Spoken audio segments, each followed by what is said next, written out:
Yes, I can hear them saying, boy, stop living in the past. Where can I find that energy, the raw magic that comes down from the grassroots?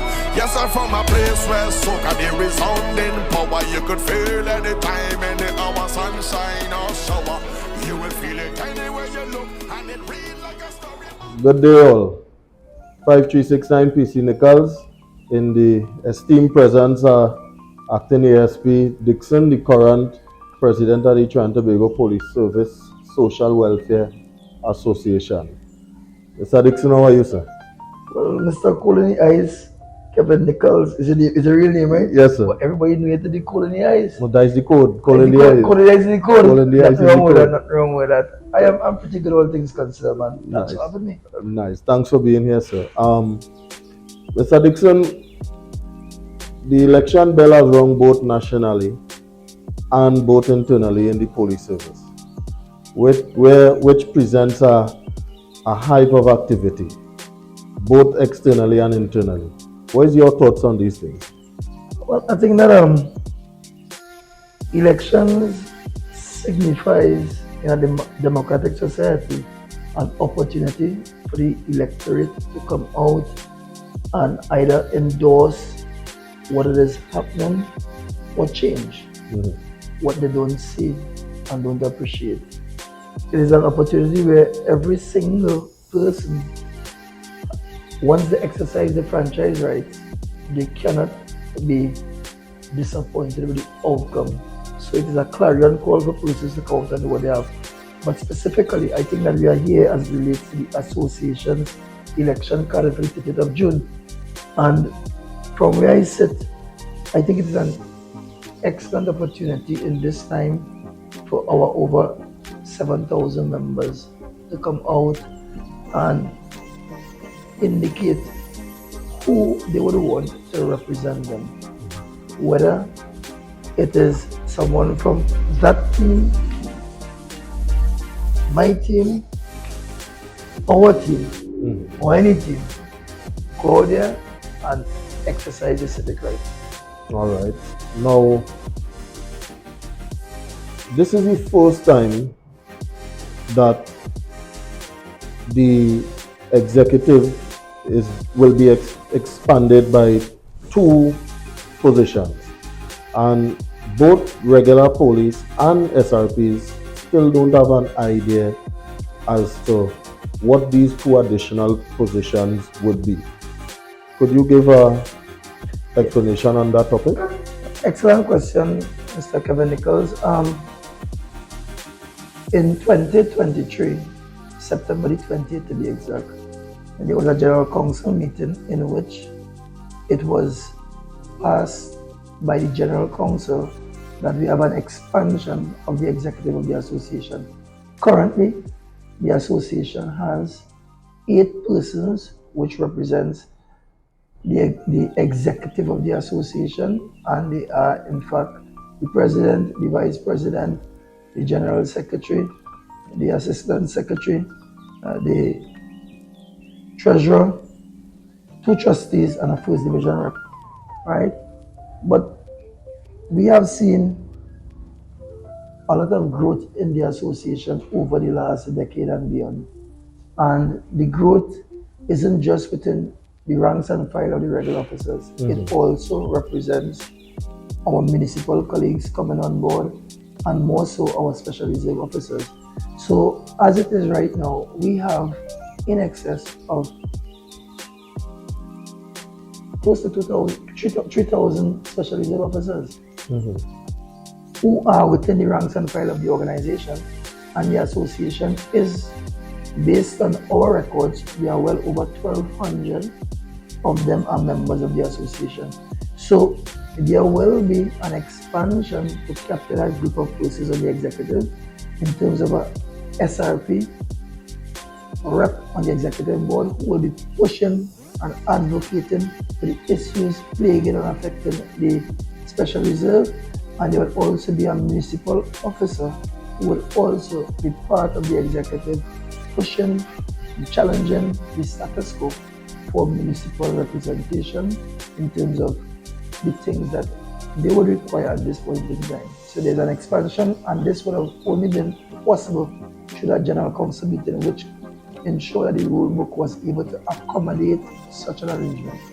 So, Mr. Dickson, would you say to officers out there that as of June 30th, this will be a historic election, a first within the Police Association? Well, we have done some historic things. That is the team that I led and have been leading for the last 5 years and nearing 11 months, 10 months, and 10 months to date. This is another historic thing. So, come the 1st of July, we should have a special reserve officer and a municipal officer as part of the executive of the PPSSWA, and that in itself will signal the pluralism of the body. It will give us more potency, more strength with a unified voice going forward as it relates to the issues affecting all police across the board. Okay, sir. Now, a lot of officers continue to ask what this SRP representative really supposed to do. Now, you would have said earlier that his or her main duty will be to bring the voice of the SRPs towards the executive, and to which places would this voice be heard? But in the first instance, Mr. Nicholls, is that whoever is elected come the 30th of June as the SRP rep, they will sit at the helm of the association. The association traditionally and continues up to this, they have been a powerful voice in terms of advocacy and representation. So what is expected is that that officer, who he or she may be, once elected into office, they are now going to be championing that cause together with the other executive members to bring about the steadfast improvement of the terms and conditions affecting the special reserve. And we know off the bat, one of the first things that should have been done before and hasn't yet been done is that of the regulation for the special reserve officers. And I think that that person, whoever him or her is, will be able to put down history in the annals of the association's record and public record as championing that cause, because we have had SRPs around since the TTPS have been around. But to date, there has been no regulation. And a regulation addresses almost every single issue there is with special reserve officers at this point in time. Issues such as promotion, issues such as allowances, issues such as leave, issues such as secondment. Every single thing that speaks to that officer could be addressed with a regulation. Mind you, my team have done tremendous work in that regard to bring it into fruition.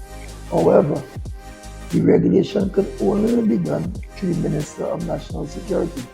And whoever that person is, we are seeking to have a meeting, because, as you know, general election is within the next 2 weeks. Yes, sir. So we don't know what will happen.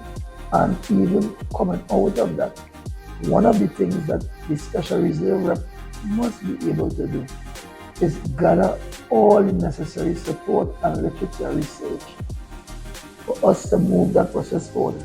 A lot of work have been done by a subcommittee created by the association in this regard to bring about that regulation. And as a matter of fact, we have even engaged an attorney to pursue it if it had reached there. But before we get to court, there's an opportunity to meet the legislators, to meet the lawmakers, and let us push this envelope forward. So that will be the first thing. Okay, sir. Now, as you well know, that I myself have been offering myself for this position as the SRP representative. But let me just say this, right? For the listening and viewing audience, prior to 2 years ago, I didn't know this gentleman at all. And I'm speaking here and cold warm is coming on my skin. And what stood out is his passion for wanting betterment for the special reserve officers. What stood out is his honesty and his brutal efforts in trying to move the pendulum in a different direction. And he showed up by my office and showed up in a general council meeting and he brought a team with him. Spartans! I found that to be so compelling, infectious. I said to the gentleman, I said, you know what you're doing, you really know what you're doing. Listen to me. I want only the best for you and for everyone you're representing. And it is for that reason, Team Prime, which a baton will be passed on to those who I have prepared to continue the legacy, openly embrace you, Mr. Kevin Nicholls, Constable of Police, who better known as Cool in the Ice, as a true advocate for the Special Reserve officers. And as a matter of fact, we believe that if it is you twin your efforts with that of Team Prime, the sky is the limit. Don't just see short, don't just see what's in front of you, because again, with good characteristics and good support and the ability to want to learn and be able to inspire others and teach others, I see that you have some of those characteristics which will do well for those who would come after you. So we in Team Prime welcome you, Mr. Cool in the Ice, for the election dated June 30th, 2025 executive election. Well, You want to hear the boom yet? I ain't gonna say the boom yet. Go ahead. don't say the boom yet. Go ahead. Go ahead. Get more questions. Go ahead. But what I would like to tell you, Mr.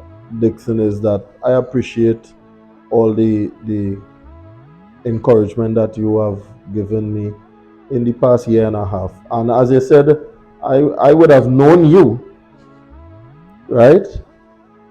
But we were behind the scenes advocating until that day when I was told that I need and I have to speak up because of the amount of things that SRP has been facing. And you know, it just throw back to that same day where you brought a whole list. Watch me. This was man go this whole list.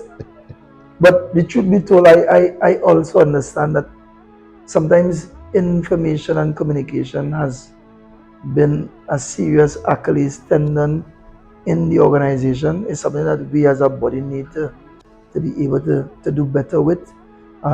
So several of the issues were things that we were already championing, which at the point in time, Mr. Nicholls wasn't privy to. But sitting here now, a year and a half later, it is evident that Mr. Nicholls have taken upon himself the opportunity to learn and grow. And this in itself is what I referred to earlier. It is the mark of true leadership. It is the mark of humility. It is the mark by which anyone seeking to go into higher office to serve others should also try to embrace. And my only thing is that we just need to understand, not because others would have gone before you and not done justice in institutions where they were supposed to serve, means that you, when given the opportunity, cannot change the culture. You have to see yourself as a culture changer or influencer. Changing the culture is very important. So I would encourage you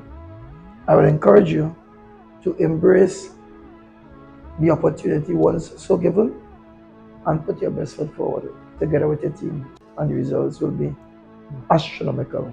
All right. Well, Mr. Dickson, again, we'd like to thank you for being here. And we also like to thank you for the insight that you would have provided us today. And we hope that to the wider organization, the officers listening on to this broadcast, that they learn something and hopefully they will make the right choice come June the 30th. Well, there's only one choice to make. There's only one choice to make, and the choice is simple. It's prime time. And we bowl with coal for 2025. Boom.